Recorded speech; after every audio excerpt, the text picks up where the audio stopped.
Hello, this is Irene Kitskiri with jamplay.com. Welcome to week 8. This is the last week of my Riffs and Rhythm live course. I hope you've enjoyed it and that you've learned a lot of new cool things that you can apply to your own playing and songwriting. Why not? And today I've left for final lesson the R&B fingerstyle and fills. We'll see how that translates in this type of genre. So let me just play with the whole track and we'll break it down.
Great stuff. So this is quite different from what we've done so far. It is fingerstyle, which is what we covered a couple of weeks ago. So everything we learned for the right hand is still the same. So the thumb usually goes for the bass notes and for some lead lines like I did in the end. And then index, middle, and ring go for the rest of the chord. Now, what's happening here? What's new since this is fingerstyle that we already know? What is new? What is new is the laid back feel, which has to do with this specific style. You know, the bass, keys, and guitar always kind of drag compared to what the drummer does in R&B and hip hop and all those styles.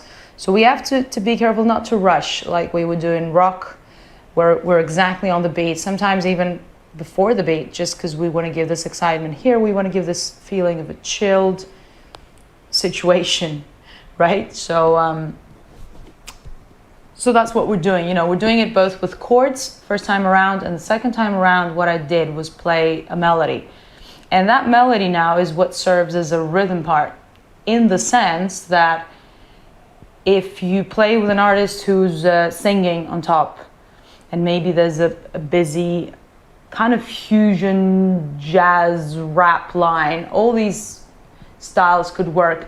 Sometimes you might not want to be as busy with playing a whole chord because maybe there's a keyboard part or maybe there's a drop in the rhythm section. So you might find that a melody line that follows specific voice leading might work.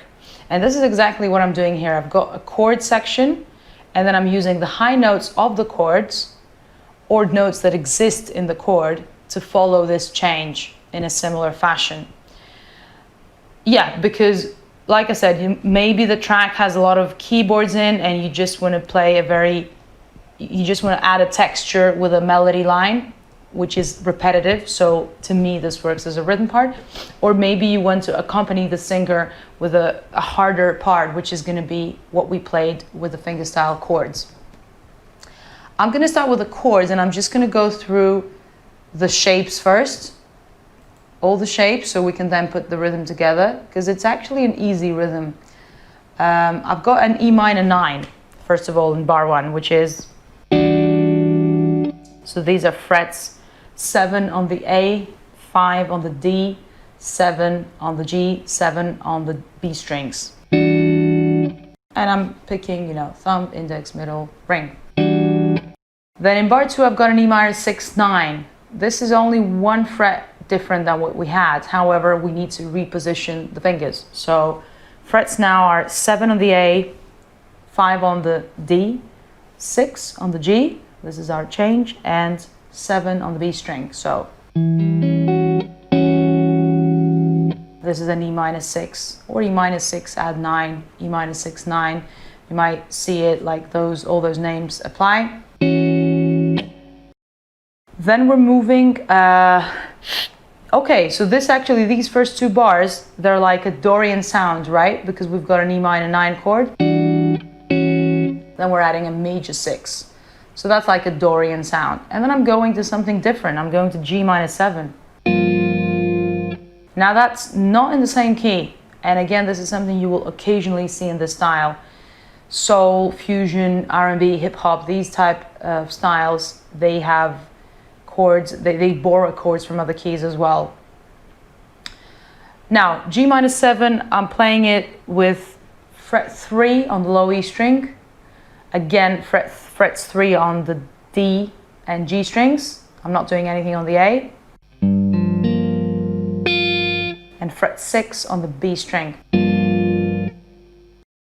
Thumb takes care of the low E string, and then I've got index, middle, and ring plucking the D, G, and B strings. So I'm kind of not doing anything on the A.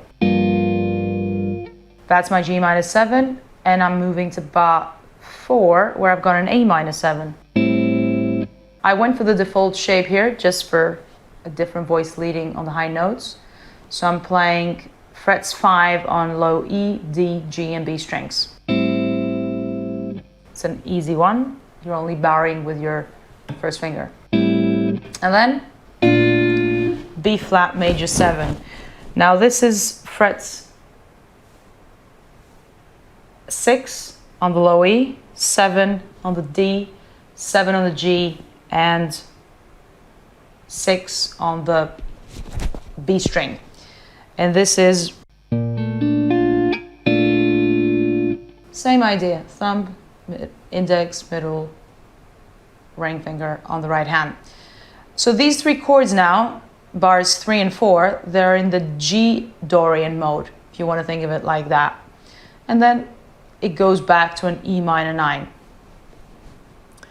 So we've kind of figured out, actually no, sorry, there's one last chord in bar 5, because we've got the second ending, alternate ending, which is what now? This is a B flat over with a bass of a C. So still in the same key, still in G Dorian. So that goes frets 8 on the low E, 8 on the D, 7 on the G, and 6 on the B string. So you might see this notated as a C11 chord. Same thing. Let me just put those together. I'm gonna go to bar 1. Now the important thing here are the rests. The rests are not, they are deliberate. There's nothing random about this. The rests are following what the bass groove does. So if we miss the rests, we're missing the groove for this R&B thing. So we need it to be staccato at these places, and we need to add the rests in between, you know, especially wherever you see a quarter note rest. It's to move us to something different, but not in a, because this style doesn't flow like this. It goes, it is, like I said, a little snappy sometimes to follow that beat, that drum beat. And also, if you notice, well, like I said in the beginning, we need to be laid back. So we don't want to play 100% on the beat. And something I didn't mention, we are in shuffle 16th notes. It's notated on the beginning of the tab.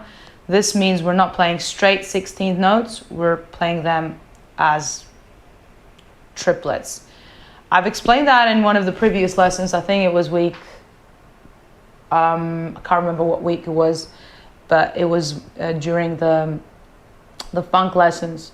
So you can feel free to go back to those and check it out. But I'll just quickly show that a 16th note, which is straight, goes, and the shuffle ones go like,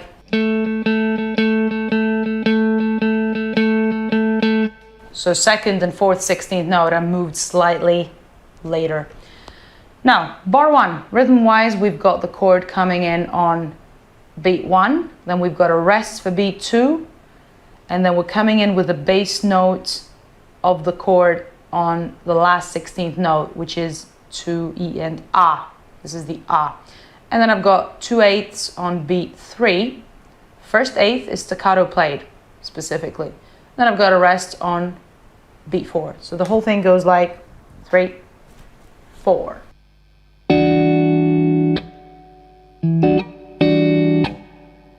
What did I do? I used this percussive technique that I showed a couple of lessons back for the fingerstyle, which is to keep me in time and also to make it a little more rhythmic. So again, 3, 4.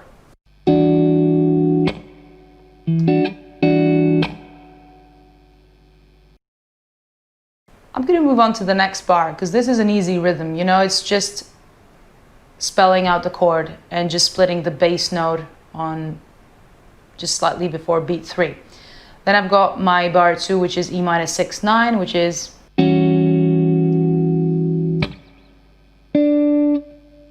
now I've got a half note. It's a long chord, follows the bass line. Rest. Fret 7 now is a staccato note. I wanted to lead me to the next chord, but not to stick those together. I need a quick breath in between, so that's why I'm playing it staccato. I'm gonna play the first 2 bars, so 3, 4.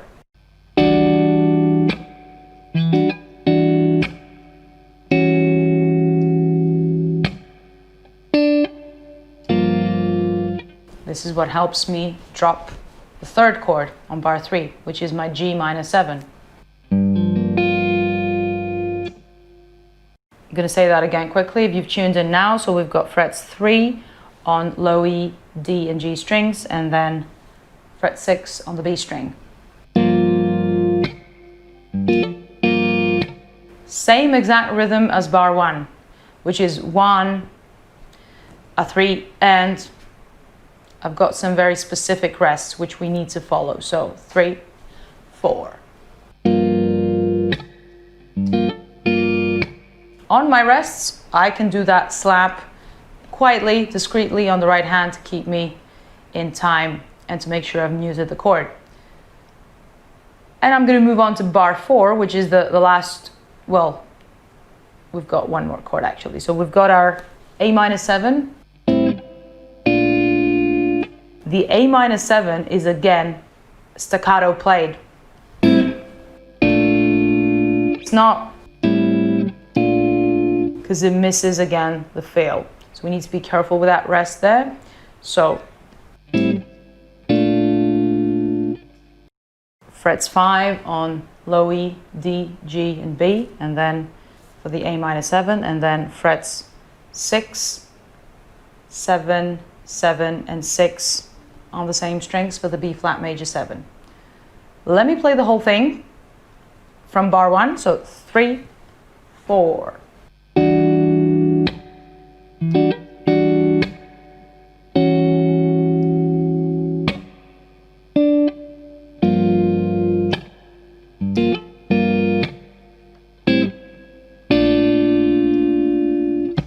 Again, a rest on beat 4. Very important rest here to take us again to the beginning.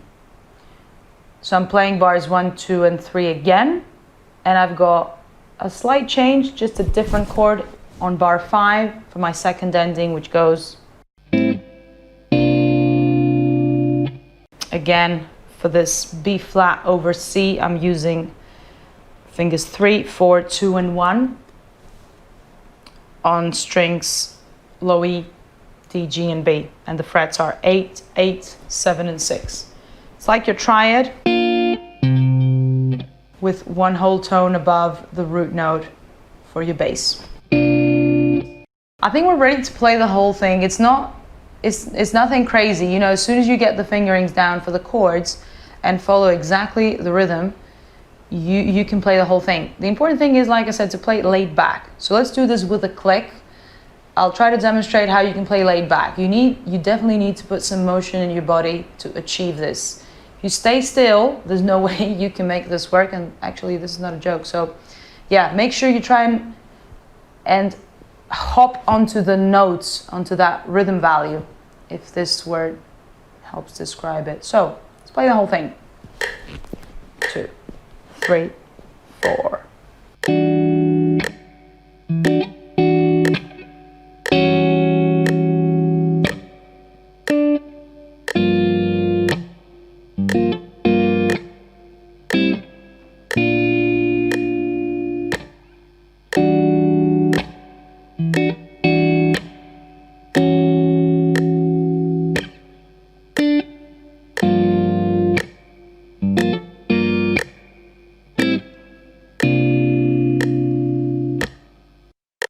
That's the thing. If you notice, I'm slightly afterwards, after the click, just trying to follow it, fall into the beat, last minute. Follow the bass on the backing track and this will help you achieve it. It's not something that you might be used to. It's not something that I was used to until I played my first gig with a hip-hop artist. And you know, the keyboard player and the bass player, they had specific instructions. You need to play laid back. You need to be after the drummer. Well, at that time, it wasn't very easy to understand what that meant, but if you listen to that music a lot, if you listen to, I mean, this whole type of laid back feel is if you listen to Jay Dilla's records, you'll hear this happen a lot. This was something that he made popular, so you can check it out to understand that feel. Or if you've listened to hip hop, you might already know that that type of rhythm feel. All right, so I'm moving on to the melody, or my melody / rhythm part. This is the same thing now. We're just playing laid back and we're just aiming for some of the notes of the chord. Because remember, you might put these two parts together if there's and then it actually works like a chord fill. Or you might put them separately, like I've done. So if you look at bar 1 for the melody, it's got frets 5 and 7 on the B string, going with a slide from 5 to 7. So again, I've got a rest here. And I'm just getting ready to get to the next bar by playing the same note again with a hammer. So I'm sliding into it.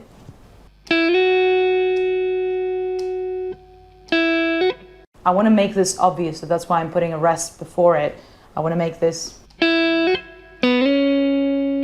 preparation that goes then to frets 4 and 6 of the G string. Okay, so which notes am I actually using then? That was the top note of my... So it's the voice leading, same thing here. And then I'm accenting this note in my melody, which was the basic note in the E-6 chord. That's what we changed. So my voice leading goes...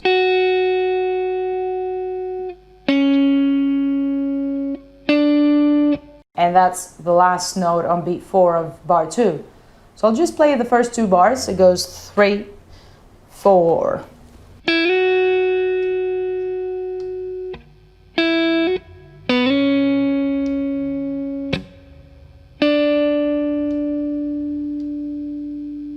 And that rings into the next bar. What do you notice? Beat 4 of bar 1, my last note is staccato again, because I just want to fall onto that next bar, bit laid back. Okay? I'm going to play bar 3 and connect those together. So bar 3 is ringing out from beat 4 of bar 2, which goes 1, 2, 3.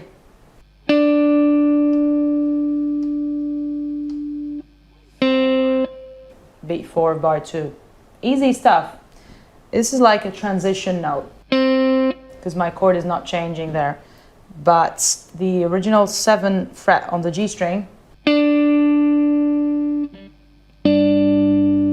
if you think about it, it's the perfect 5th of my G-7. So if I play the whole thing, it would be like, I add these notes, these 2 parts together. And then this is a passing note, 5 on the G string, to go to I'm sorry, one moment.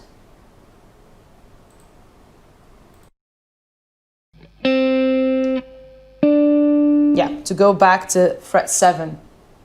Why is this happening now? Because after the G, I've got an A minor 7, so I'm keeping that same note ringing because it's a part of the chord. It's the minor 7th. And then fret 7 on the G string is the major 7 of the B flat. I mean, this is all harmony, so you might not need to worry about it too much at the moment, but all I want to say is that these notes are not random. They're belonging to it. They're relevant chords that we played on the chord part. So I'll just put the first 4 bars together, which go like 3, 4.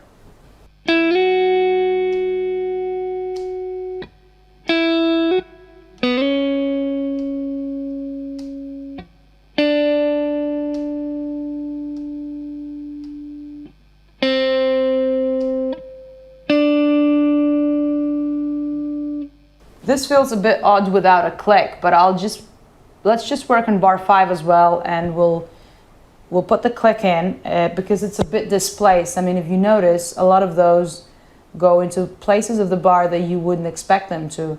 So it might be a combination of 3 beats, one thing, and 1 beat, or the other way around. 1 beat, 1 note, and then 3 beats for the other note. Very common again for these rhythm displacements in R&B. And in modern hip-hop and all that, and fusion. So I'm playing bar 5 now, which is almost the same as bar 4, but it just stays on the same note. So fret 5 on the G string rings out from the bar before. So it's like 1, 2, 3. I'm so sorry, let's do that again. So I'm playing bar 3 and then jumping to alternate ending in bar 5. So 1, 2, 3.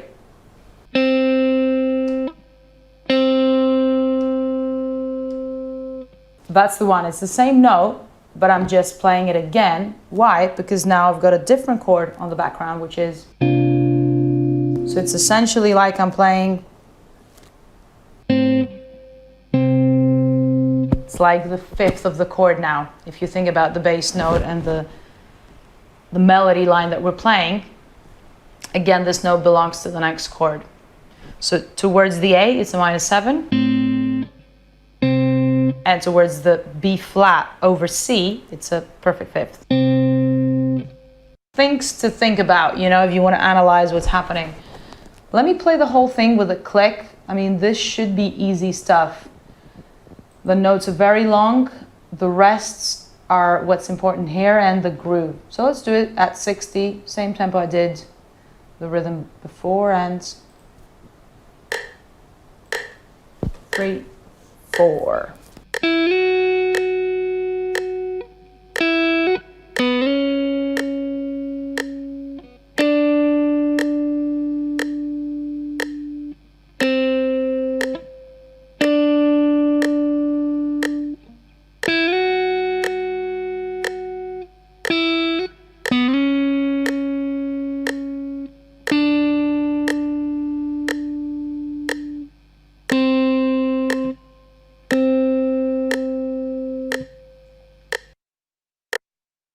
Great. I've played the second round with a thumb, which is what I did in the beginning when I demonstrated the melody. You could do it with a pick, you know, whatever you like. Both things work. I just played them both now so you could hear the difference in the tone.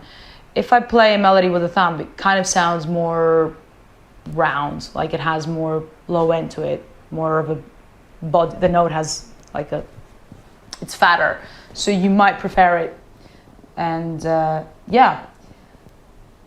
I mean, this is the whole thing, really. Things to pay attention to is, you know, get used to your finger style, like we said in a few, like we talked about a few lessons ago, and introduce this new laid-back type of comping, which is almost like we're following the drums with a delay. as if we heard the whole thing slightly later and played on top of it. But yeah, this was great work. If you have any questions about the harmony, about the selection of those chords, about anything, I hope you've already put those in the live chat. I'm going to be back in a few minutes to answer those questions. Yeah, I mean, we're at the end of this course. It's been good. I mean, I've enjoyed it. I hope you have enjoyed it too. Thank you for watching and for being here and for studying all this stuff with me. I hope I can see you in the next course. You can feel free to check out my Secrets of Melodic Rock Guitar course on jamplay.com. This is a full course. And actually it has a great unit about this laid back type of feeling when playing rhythm. So you might get more help from that. But other than that, it was great hanging out with you, and I'll play the whole thing with the original track again. It's only one track. I mean, it's very slow anyway, so I don't think you need a second backing track. I've only made this in 70 BPM. I hope you enjoy playing that, and I'll see you in a bit. Great. Let's do this.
Brilliant. Thank you very much again. I hope you've had fun. I'll see you on the next thing coming up with jamplay.com. Cheers.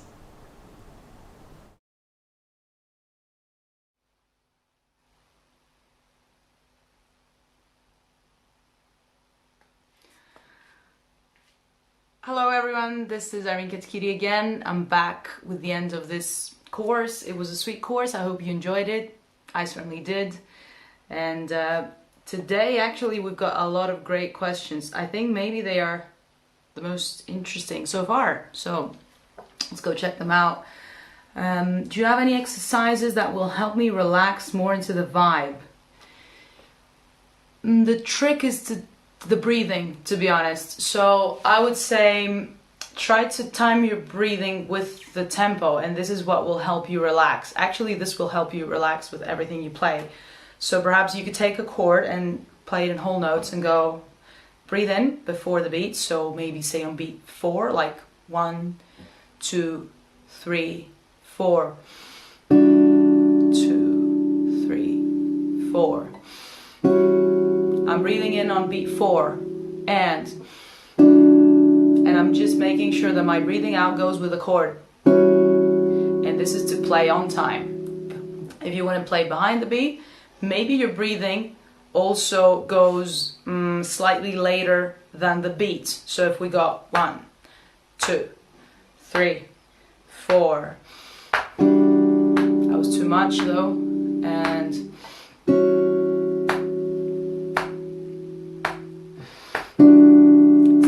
play with the tapping of the foot. It's easier with the metronome. So you're slightly after the beat. Try that. Try, practicing just chords. Obviously you can do that with lead, but timing your breathing. So try to breathe in on beat 4, breathe out on beat 1, and time your breathing with the chord, because this is what helps you make it sound like it's breathing and relaxing and organic. Now, do you have some hip-hop artists you would recommend listening to get better? Yes, you could listen to Jay Dilla. This is the one I mentioned in the course. And then you could definitely check out D'Angelo, that's a great example of laid back playing. Perhaps, I mean, you could always check out some funk for laid back playing, even, you know, Billy Cobham stuff, you know, any guitars they've had.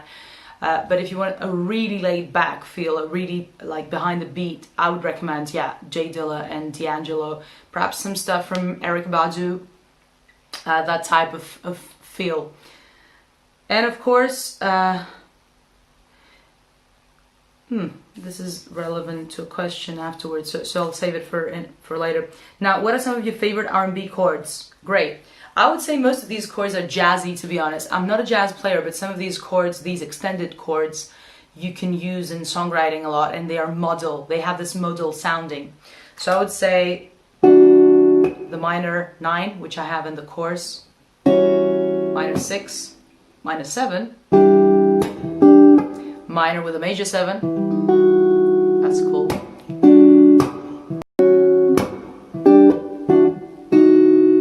Gives a great tension. This is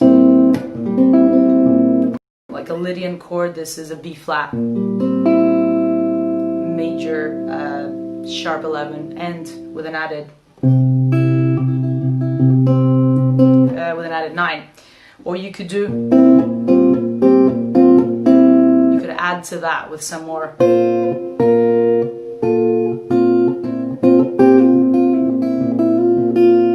extensions than the minor 11, the 11. That's the Motown chord for my ears, at least. There's loads. I mean, you can start with the basics. Really, if you start with the minor 7s and the major 7s, you can always add to those. Unless then, of course, you want some mega tension. Maybe you can do like this is 7 sharp 5. This is a 13 chord. I mean, it goes on. You know, if you've built from a basic shape, you've got many choices, and you don't have to play jazz to learn those. You can just experiment with your basic shapes, add and remove notes, and there you have it. I love this chorus. What should I take next to continue in this vein of learning? I love that you love it. Now, well, if you're referring to this last course, I would say that to learn this type of playing, I mean, to develop it a bit better, the best thing to do is to check out some drummers and bassists who do that, because it's a very obvious feel. You will see that when a drummer demonstrates this behind the beat playing, it becomes very obvious what you would need to play on the guitar. Sometimes, you know, when you do it by yourself, and you don't hear it from someone authentic who's doing that, you know, to write this actual music, it might be challenging. But if you listen to that, I think you can definitely take it to the next level and apply it to your lead playing. Now, if you mean about the whole course, I would recommend just practicing any rhythm part you could get your hands on. Like learn a riff. Even if you can't play the whole song, just learn the riff and try to groove it as best as you can. Use all the techniques, like the rhythm techniques we learned, and experiment. Because, for example, you can take a rock riff and see if you can try to make it more laid back. Drop it down to the tempo. Use this approach we talked about today. There's lots of stuff to be applied to even simple songs. And definitely what I said before about the breathing. Anything you do rhythm-wise, you want to like incorporate the breathing into it, because otherwise you can hear that it's not natural, that it doesn't groove. And for me at least, the groove comes from incorporating your breathing while playing, so that you're not missing, you know, that pulse, that, you know, that realistic feel of the rhythm. Right, next one we've got: if I'm writing an R&B solo, what are some techniques I should implement to make it sound groovy? Slide, definitely, because and hammer-ons, remember the pick always has quite an attack, so it's kind of not suitable to pick all the notes you play if you want to make them laid back. So slide is something that helps, because, you know, like I did in this, got all the time to move it later on. If I'm playing in this groove, I would want to use a lot of slides to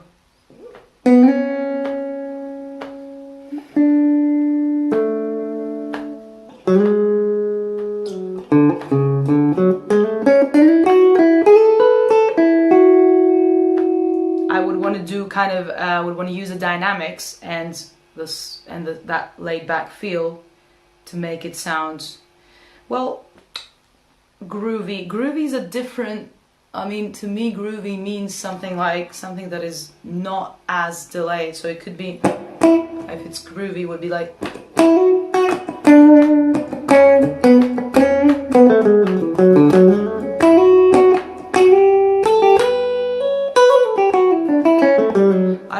combine both. I'm trying to think if you could do it laid back, playing behind the beat and making it groovy as well. Perhaps you could do it part by part. So like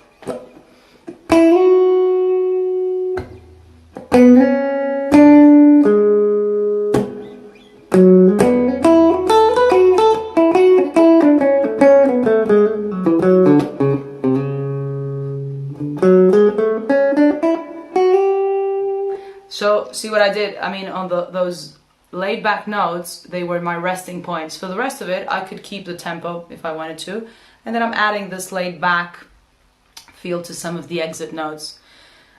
Ideally, I should have a metronome to demonstrate this, but send me, you know, you can send me a personal message if you want me to elaborate on this, maybe send you a video for this with the click.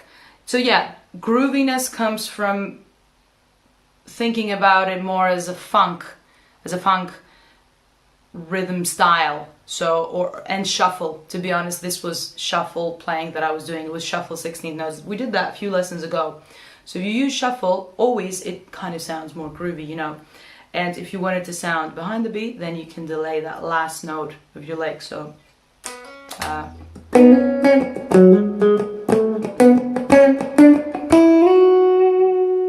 although this laid back thing always kind of implies a slower tempo, so you could definitely experiment with those. So when I mean slower tempo, maybe goes half time on the song. So yeah, you would probably avoid bends on an R&B solo unless they're very, I don't know, if it's a semitone, it's very sweetly done, you want it to sound mellow and yeah, like I said, kind of sweet and almost jazzy, I would say. It almost sounds jazzy. Also, you know, check your tone. You probably don't want a treble pickup on that. And perhaps even you could roll your tone back a bit. I've done this now for this tone that I'm playing with. Okay, next one. I have a really cheap guitar. Do I need better equipment to sound as good as you? Thank you very much. Thank you for the compliment. I don't know. It depends on what the guitar you have is. If it's a cheap guitar, but it has some good intonation across the board, so that, because that's the most important thing. If the notes don't sound like, if they sound out of tune, that is a problem for your tone in general. So it's got a decent intonation and, you know, the pickups are quite okay. They can get the signal to the amp. The rest of it is coming from your fingers, my friend. So I'm sure you can. If it's a tele style guitar, I'm sure you will get a great tone out of it. I mean, at least my tone, a lot of it comes from the telly. I mean, comes from the hands, but I don't know how to explain it. The telly gives me that tone that I want, so it kind of gets out in the mix the way I want it, without too much fiddling on the amp. So yeah, you can get telly if you want to sound similar to what I do, and take care of the intonation. Right, now we've got one last one. Could you please go over your fingering for the first two measures of the chords? I believe you're talking about the minor 9 and the minor 6. So I can definitely, yeah, go over that. We've got second finger on fret 7 of the A string. Then I've got first finger on the 5th fret of the D string. So I've got E and G. Then I've got third finger on the G string on the 7th fret. And right under it, fourth finger on the 7th fret of the B string as well. So These notes are D and F sharp, which is the 9th. So this is.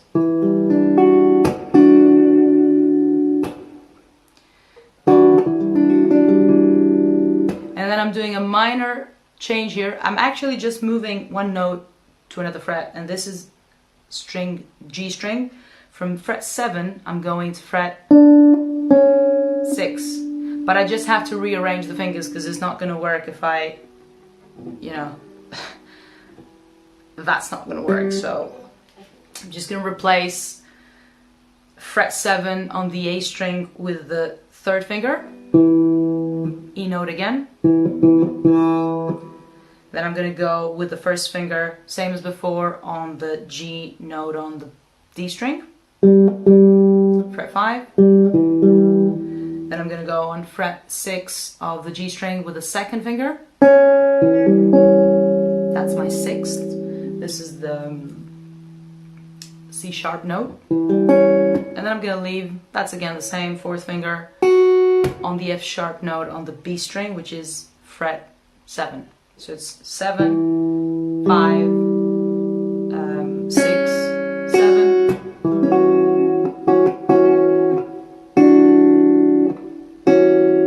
So that's what you're doing. You're just exchanging fingers 2 and 3. This is what happens in slow motion. I hope this helps you. Okay, perfect. So this was the last question for the course. I'm very happy we made it to the end. This was 8 weeks, summer weeks, and we did a lot of great work on rhythm playing. I really hope you enjoyed it. I definitely did. And hopefully, sure enough, I'll catch you on the next one with Jam Play. This was great fun. Have a good time. Take care, and I'll see you very, very soon. Take care.